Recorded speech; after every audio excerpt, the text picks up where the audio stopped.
y más en la época que estamos viviendo.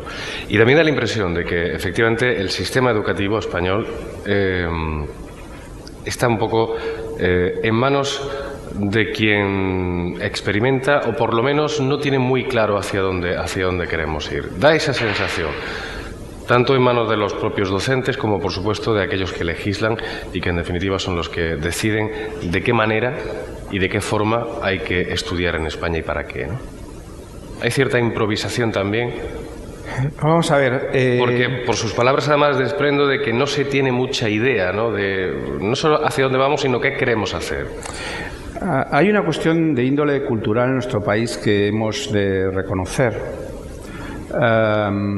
Y es que todavía siguen resonando, en términos prácticos, las palabras de Unamuno, del que inventen ellos, nosotros a lo nuestro.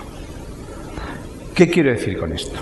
Pues lo que quiero decir es que en estos últimos 25 años, en este cuarto de siglo, el último cuarto de siglo, se ha generado evidencia empírica suficiente por la academia, depurada por los organismos internacionales, metabolizada, difundida, sistematizada, etcétera, etcétera, como para que nos sirviera de base para incrementar el grado de acierto en la definición de las políticas. Eso es así, es literal. Es decir, en el 96, por ejemplo, la OCDE, cuando establece el concepto de aprendizaje a lo largo de toda la vida, el lifelong learning, que es una evolución del concepto previo de educación a lo largo de toda la vida, establecido en el año 73, 72 primero de UNESCO y 73 por la OCDE, pues ya hace 25 años, por tanto, 26, ya la OCDE nos advierte de cuál es el nuevo panorama que se viene encima en el contexto internacional y cómo la educación tiene que dar respuestas a ese panorama que se nos viene encima. Pues realmente hemos hecho poco caso a ese tipo de reflexiones. Poco caso. Entonces, yo antes comentaba, ¿no?, el hecho de que sin un conocimiento profundo de los fenómenos, una comprensión de los fenómenos, no podremos acertar en las políticas. Y probablemente no acertamos en las políticas, entre otras razones, porque no hemos apelado a ese conocimiento, al conocimiento consolidado. Hoy en día, y Mariano, que es un académico reputado, pues lo sabe perfectamente. Hoy en día se dispone de una evidencia robusta como consecuencia del procedimiento de obtención de esa evidencia, los procedimientos de metaanálisis, que es una suerte de acumulación de la evidencia, una evidencia parametrizada de un montón de investigaciones que se reúnen, se parametrizan, se comparan y de ahí se sacan conclusiones. Disponemos de mucha evidencia. Ahora, esa evidencia sirve de guía en la definición de las políticas.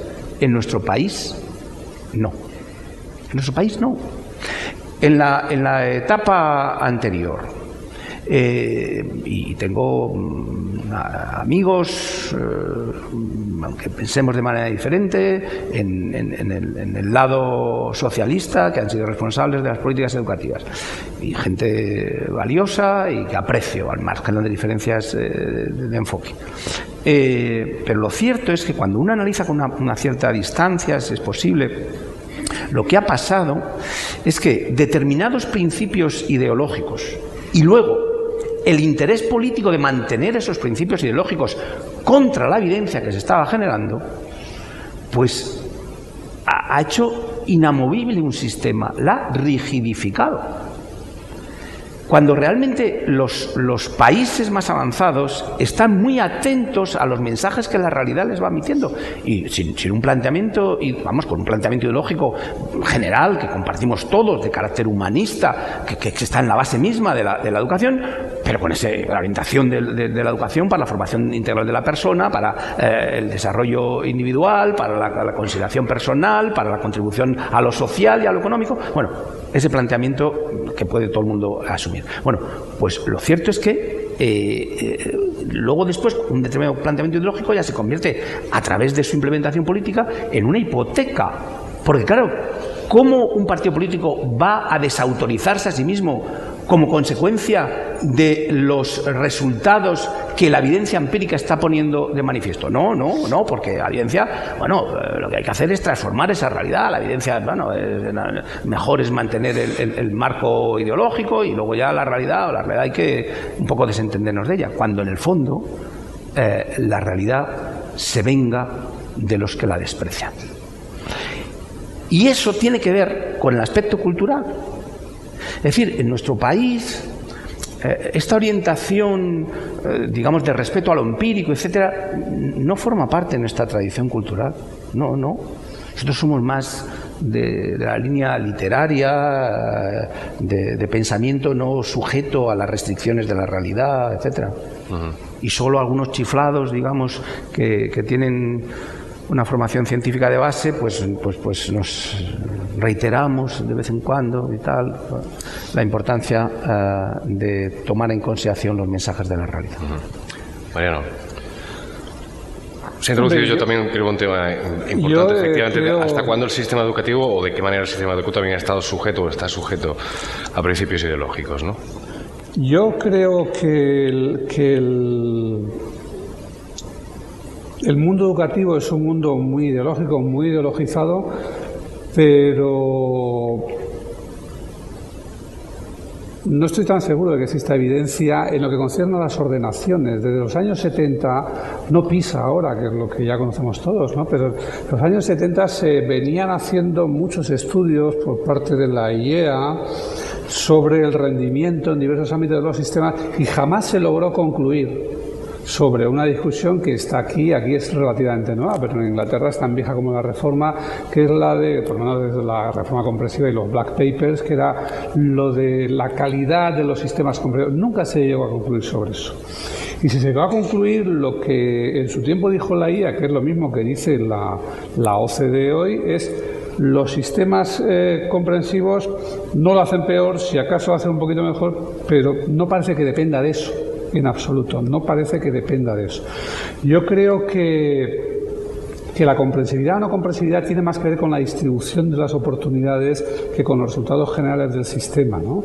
Y que en el caso español lo que tenemos son problemas, yo diría, más de alcance medio. No de gran alcance ni cortos, sino medio, que tienen que ver con la ordenación. Yo señalaba antes la falta de continuidad o la cultura, lo que podríamos llamar la cultura del suspenso, la idea de que hay un 30% de gente que no es capaz de seguir. Yo creo que tenemos serios problemas en la ordenación. Si me preguntas a mí, si me preguntas y no me lo preguntas, me lo pregunto yo. Las causas del fracaso escolar y el abandono en España son muchas y múltiples y no puedo decir en qué porcentaje, pero yo diría esa ordenación que no permite continuar estudios, la repetición, que es un verdadero vicio nacional. En Francia lo llaman el más francés, pero aquí se repite mucho más que en Francia y casi todo el mundo mundial está de acuerdo en que nos sirve eso, ¿no? Y luego una cultura profesional que considera eso normal, que nos devuelve sistemáticamente con cualquier ordenación al 30 y algo %, y cuando empezamos a hablar mucho de reforma, entonces baja al 20 y tantos %. Pasa ahora, pasó con la LGE y pasó antes. Pasa siempre mientras no cambiemos, mientras no tengamos una cierta mayor mentalidad de éxito. Yo creo que lo que sí es verdad es que el sistema educativo español ha crecido muy rápido y eso implica dos cosas. Por un lado, que la población está haciendo esa transición más rápidamente, es una dificultad, pero no debería ser una excusa. Y por otro lado, que en cierto modo improvisamos un sistema e improvisamos una profesión, ¿no? Entonces yo creo que ahí hay muchas cosas que mejorar y hay una parte que no hemos hecho. El sistema español ha crecido muy rápidamente, pero es muy rígido. Es decir, las escuelas españolas normalmente no saben qué hacer con un niño que tiene un problema, o si lo saben no lo hacen. Porque el sistema es enormemente rígido, no hay manera de sacar una hora más para ese niño. O no hay manera de hacer, a no ser que mande usted el enésimo funcionario para ver si con otro título hace otra cosa. Es un sistema procústeo, ¿no? Que coja a la gente, la mete ahí y si te sobra tiempo te aguantas y si te falta, pues peor para ti, ¿no? Entonces damos siempre fórmulas únicas para todos. Y yo creo que está por hacer la experiencia de una dedicación más sistemática a aquellos alumnos que tienen flancos débiles, que son muchos, ¿no? Y lo malo es que eso nos está juntando juntando con, digamos, la obsolescencia creciente de cualquier sistema educativo, sea bueno o malo. Se nos está juntando con la entrada en la sociedad de la información, que hace que esos chavales, chicos y chicas, ya son de otro mundo, en cierta medida, y cada vez les llama menos lo que les ofrecemos desde el sistema. Estamos en los minutos finales. Se ha hablado de os he apuntado, ¿no?, la llegada de la próxima reforma educativa. Yo creo que puede ser un buen punto también para finalizar el diálogo de hoy. La tercera, en opinión de Mariano. Efectivamente, ¿cuál es el futuro, no solo ya de cara por esta reforma que va a venir, sino qué se espera de los posibles cambios que pueda haber en el sistema educativo español en los próximos años? ¿O qué se intuye que se está buscando?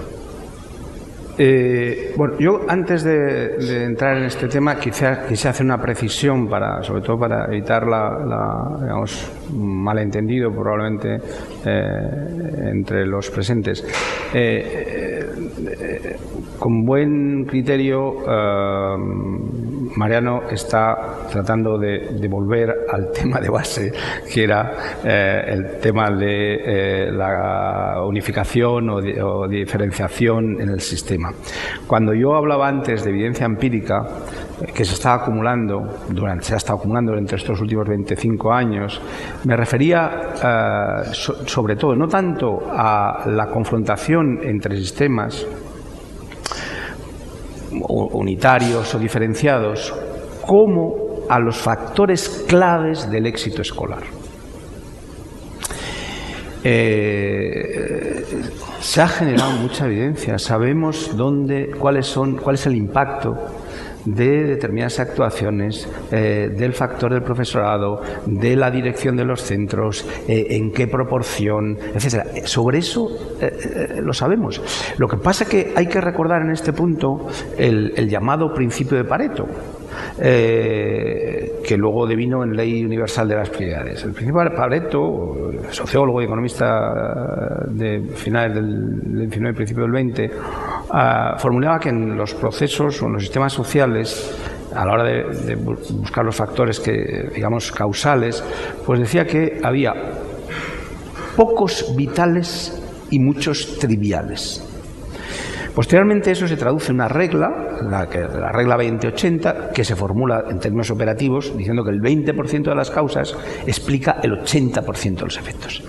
Eso significa que si queremos acertar, no podemos perder, en la definición de las políticas, no podemos perder el tiempo en los factores triviales, porque el impacto de ese 80% de factores triviales es solo del 20% de los efectos, por decirlo de una manera simple. Y entonces hay que centrarse en los factores vitales.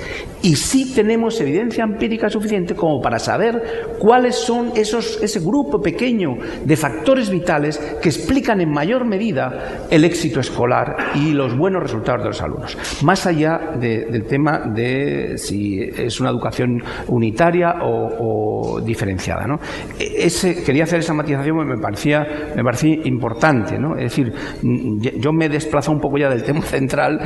Mariano nos ha reconducido, probablemente teníamos que no habernos salido de él, pero bueno, la reflexión que hacía antes tenía que ver más con esas cuestiones, porque al final probablemente más que un sistema diferenciado o unitario esté subyaciendo la capacidad de la escuela para conseguir elevar el nivel de los alumnos de la mayor parte del mismo a, digamos, cotas deseables de éxito para todos. Teniendo en cuenta pues, las características del contexto y la evolución de las exigencias que la sociedad del conocimiento traslada a la educación. En lo que concierne a la pregunta que se plantea, evidentemente estamos ante una gran oportunidad. Eso no cabe ninguna duda. Estamos en una gran oportunidad. Yo, como presidente del Consejo Escolar del Estado, como ustedes saben, el Consejo Escolar del Estado es un órgano plural, constitutivamente plural, está formado por representantes de todos los sectores, de un lado, de otro, de la pública, de la privada, de la concertada, las patronales, los sindicatos, las personas de reconocido prestigio, las organizaciones empresariales, etcétera, etcétera. Entonces, desde esa perspectiva, yo lo que percibo es que hay un acuerdo tácito de que algo tenemos que hacer en nuestro sistema educativo para mejorarlo. Es decir, hemos pasado de posturas muy militantistas que yo viví en otras épocas, cuando tuve responsabilidades ejecutivas en el Ministerio de Educación, en donde había unas posiciones muy condicionadas ideológicamente. Ahora no quiero decir que no las haya, y hay condicionantes de intereses, evidente, como se dan cita en todas las colectividades humanas, o sea que no hay que regarse las vestiduras porque los intereses de unos y otros sean contrapuestos, o sea que eso no es normal. Y el gran desafío es ser capaz de buscar puntos de acuerdo en un conjunto de sectores con intereses contrapuestos. Pero más allá de los intereses, digamos, sectoriales, etcétera, y yo advierto una preocupación extendida y también una necesidad compartida de que tenemos que mejorar el sistema. Y ese es el gran desafío de la reforma. Y es el gran desafío del equipo ministerial, y la historia dirá si finalmente se acierta o no se acierta. Todavía estamos en una etapa relativamente temprana, aunque parezca que no. ¿Por qué? Porque efectivamente hay un anteproyecto de ley, pero ese anteproyecto de ley es un documento que está sometido a los procesos institucionales de consulta. Cuando digo institucionales, que son los procesos de consulta a través de instituciones representativas, más allá de lo que se haya hecho bilateralmente con los sectores. Lo cierto es que hemos iniciado una etapa de consulta institucional. Y de esas consultas, por ejemplo, ayer mismo tuvimos la reunión de la Comisión Permanente del Consejo Escolar del Estado, en donde se hizo un debate con enmiendas, etcétera, sobre un primer debate sobre el anteproyecto de ley.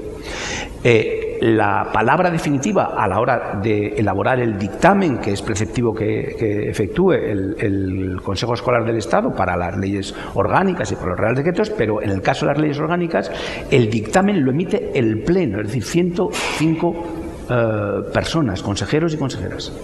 Entonces, esa sesión va a tener lugar el día 30. Y estamos en ese proceso, por tanto, de participación. Quiero decir que yo ahora no estoy en condiciones de afirmar con rotundidad o pronunciarme con rotundidad sobre el grado de acierto de la reforma hasta tanto esta no se materialice en una ley orgánica, que veamos si eso va en la buena dirección, porque hay cosas que se podrán cambiar. Las grandes orientaciones, las grandes orientaciones, no los detalles de su implementación, recogen aspectos importantes. Por ejemplo... Y muy rápidamente, por favor, que se nos acaba el tiempo. Sí. No, ¿qué se recoge en ese anteproyecto? Por ejemplo, además de esa mejora el tema de la evaluación es un tema que no hemos tratado suficientemente bien en nuestro sistema educativo. Así que preocuparse de la evaluación, luego veremos cómo se traduce en el texto legal finalmente. Pero preocuparse, porque el Consejo Escolar ha hecho observaciones al respecto, preocuparse por la evaluación externa es una cosa importante. Preocuparse por la autonomía de los centros con rendición de cuentas es una cosa importante. Preocuparse por la cuestión de la dirección escolar es una cosa importante. Preocuparse por la flexibilidad del sistema es una cosa importante. Preocuparse por la reducción de materias es una cosa importante. Y digo que es importante a la luz de lo que sabemos sobre factores que tienen un gran impacto en el rendimiento de los alumnos. Supongo que, Francisco tendrá más datos de evidentemente, de ese anteproyecto de ley. Supongo que más que Mariano. No, Dios te oiga, diría yo, si fuera creyente, ¿no? Yo en la parte de funcionamiento estaría muy de acuerdo. Es decir, yo creo que hay que reforzar las direcciones, hay que introducir incentivos, hay que introducir mecanismos de rendición de cuentas, hay que consolidar la evaluación, etcétera, etcétera, etcétera, ¿no? Veo más explosivo lo que se propone en ordenación, porque está hablando de dividir a los 14, pero en realidad podría ser hasta segundo si tienes un par de años más. Si nos podría retrotraer incluso más allá o más acá, no sé cómo decirlo, de lo que fue la Ley General de Educación, que unificó sin condiciones hasta los 14, a pesar de que es verdad que en Alemania eso funciona bien, pero en Finlandia funciona al revés, y aquí creo que tendría otros efectos. Yo creo que existe una conciencia de que hay que tomarse muy en serio, pero yo diría que existía antes del último conflicto.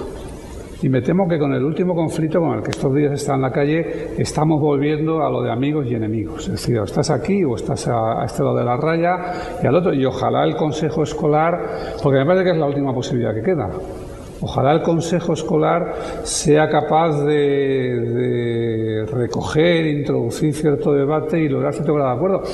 Porque me temo que en sede parlamentaria no va a ser, no parece que esté habiendo esa discusión ni que vayan por ahí las cosas, digamos, y en sede difusa tampoco es. Es decir, el debate que ha lanzado el Ministerio no existe. Quiero decir que hay un correo electrónico a que tú mandas una cosa, no sabes si la reciben, nadie sabe quién ha mandado qué, a pesar de que teníamos otras posibilidades en estos momentos.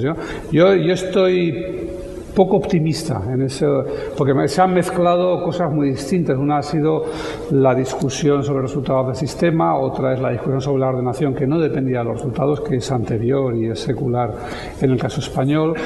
Otras son elementos ideológicos tradicionales, pues como laicismo, centros seculares, concertados, religiosos, etcétera, y otra es la crisis. Entonces me parecen demasiadas cosas y bueno, no hay que desaprovechar una buena crisis, pero yo no haría una apuesta muy optimista, ¿no? O sea, hará lo que se pueda. El Consejo Escolar efectivamente debería tratar, yo creo, ahí tienes un papel, de reflejar esa pluralidad, no esa partición en dos que tenemos ahora. Así lo haremos. Tenemos unos minutos, me parece, para que el público, ellos del público que quieran realizar alguna pregunta la puedan hacer. Creo que por ahí levantan una mano. No vemos muy bien porque tenemos los focos y me parece que le van a acercar un micrófono. No sé. Ahí tiene el micrófono para que se le pueda oír. No lo pongo en duda, pero con el micrófono se lo oirá mejor. Bueno, yo quisiera poner un toque de humor. No recuerdo cómo se llama este humorista catalán que viste de negro, que su programa lo pone muy tarde y no lo vemos nada más que los que nos quedamos, que trasnochamos un poco. Que una vez habló de todas las siglas de la enseñanza. Yo lo he echado aquí de menos. Se han hablado del sistema alemán, francés, de Estados Unidos, hasta Japón se han nombrado. ¿Y dónde están las siglas? Yo soy de cuarto y reválida. Con 15 o 14 años empezábamos las diplomaturas y con 17 o 18 años éramos o maestros de enseñanza primaria o peritos. Y ya estamos trabajando con 18 años y teníamos una cultura muy amplia. Muchos de nosotros estudiamos en la escuela primaria, nuestra maestra nos preparó, íbamos a examinarnos libres al instituto. Y yo vivía en Córdoba, pero vivía en el barrio de Cañero y estaba muy lejos y mi padre no me mandaba en autobús. Había pocos institutos. En los colegios, en los pueblos, los maestros preparaban de bachiller en una hora de permanencia en las que cobraban una miseria y que gente que no tenía mucha riqueza. Por ejemplo, mi marido, su padre era guardia civil, él se acuerda cuando su padre ganaba 27 pesetas diarias. Y preparaban, iban libres a examinarse. Y esos exámenes libres eran muy fuertes y te examinaban en 2 días de todo. Teníamos una cultura amplísima. Y cuando salíamos de maestros, dábamos hasta la educación física, que entonces era la gimnasia. Y luego todos los sistemas yo he ido viendo por mi hijo, luego vino la EGB. Para las carreras superiores estaba el bachiller superior, primero de 7 años, luego de sexto y reválida, primero fue el PREU, luego el COU, en fin. Aquí he notado yo que no se han dicho las siglas. Y entonces... La pregunta es...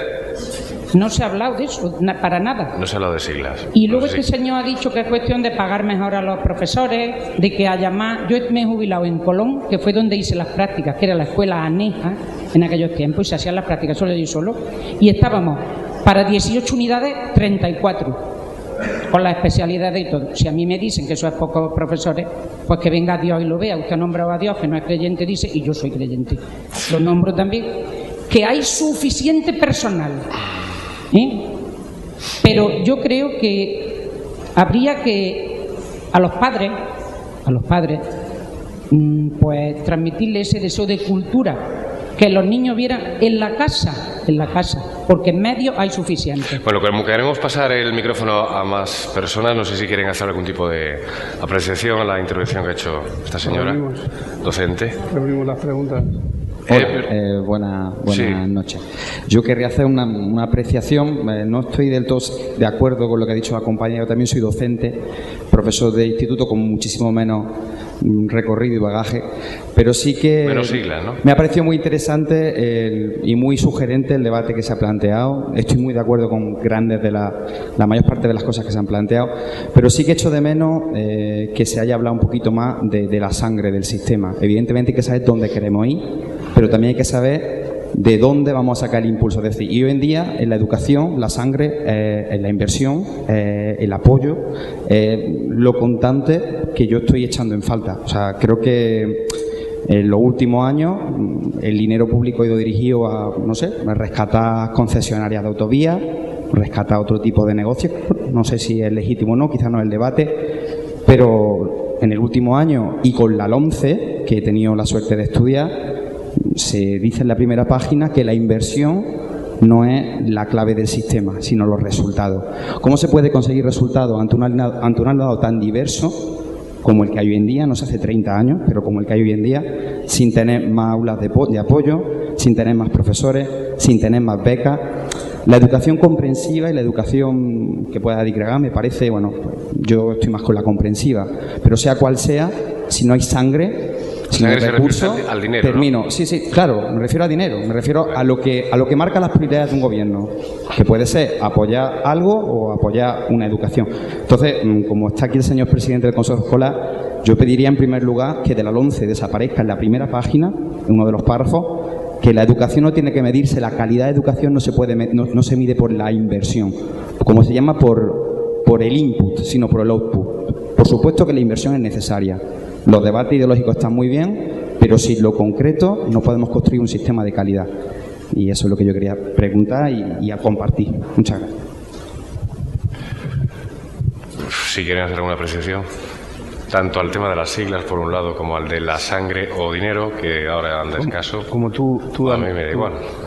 Bueno, yo no quiero rehuir la pregunta en modo alguno. Vamos a ver, el Consejo Escolar ha recomendado,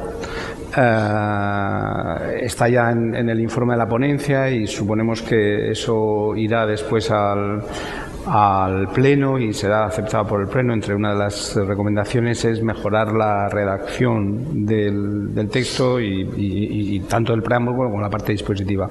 Quizás no se ha sido muy fino todavía en la redacción. Yo le voy a decir mi opinión respecto de eso que a usted le preocupa. Vamos, ¿qué es lo que sabemos? Porque al final los juicios hay que basarlos en evidencias. ¿Qué es lo que sabemos? ¿Qué es lo que sabemos?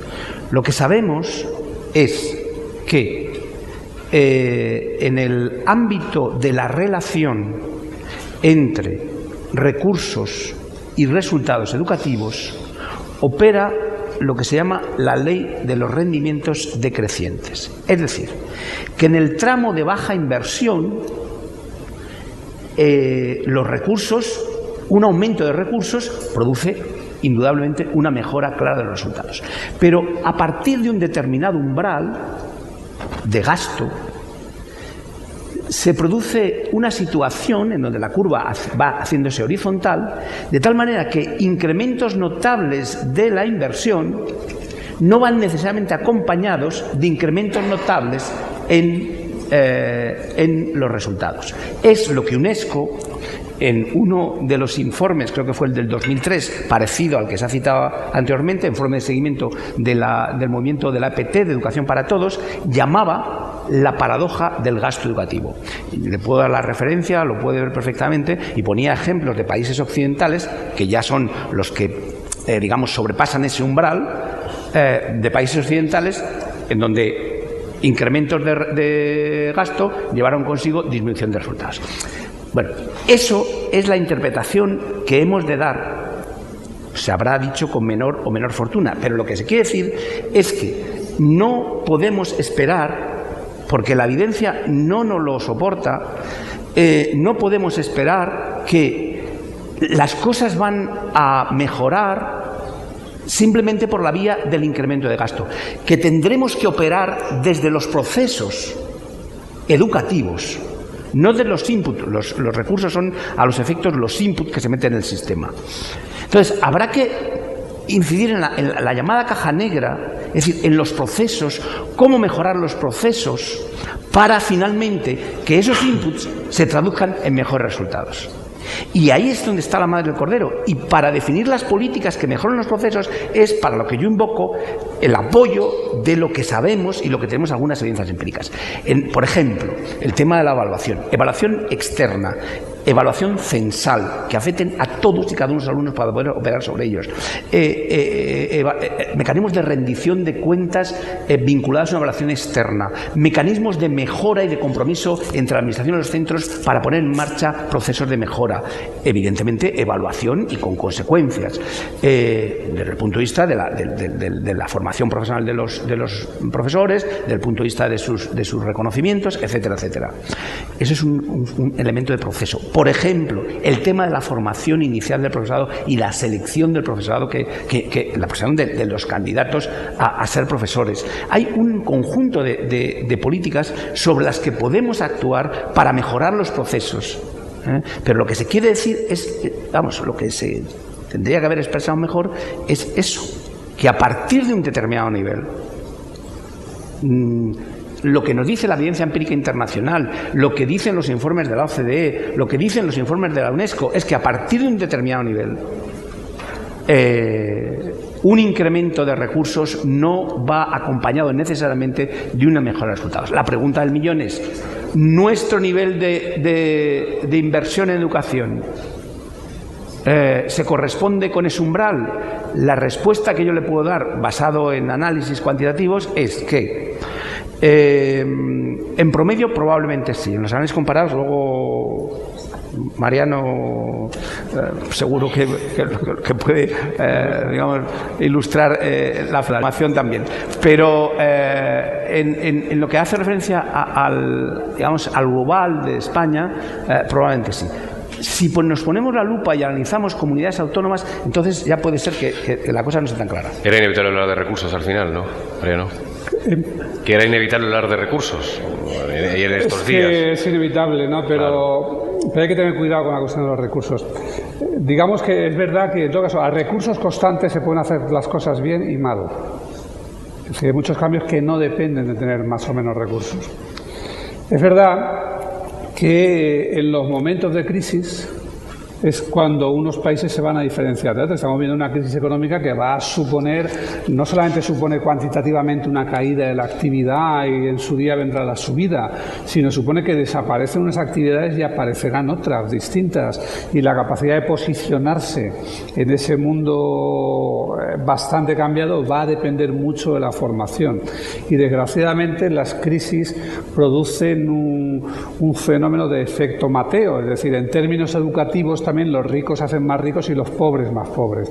Los ricos aprovechan, si pueden, para estudiar más. Si puedes pagar esos estudios, va más gente a la formación profesional, hacen más másters, meten más dinero ahí porque sabes que lo que venga después te lo va a exigir más, pero si estás muy pobre, pues vas a meter menos dinero. Pero claro, también depende de las prioridades políticas, ¿no? Entonces yo no estoy muy convencido de que las restricciones en el gasto, que creo que son necesarias, estén yendo por la vía adecuada. Pero también es verdad que venimos de una época gloriosa, es decir, venimos de una época en la que todavía no estábamos en el 5x3, 6, etcétera, de otros países, de algunos países, pocos de la OCDE, pero llegamos al 5 y llegamos al 5 con unas tasas de natalidad muy bajas. Y entonces en España, los profesores españoles, eso lo dice cualquier informe OCDE, UNESCO, Eurídice, lo que sea, tenemos los profesores mejor pagados de primaria, mejor pagados de secundaria obligatoria y los terceros mejor pagados de la secundaria superior, y eso es el 80% del presupuesto.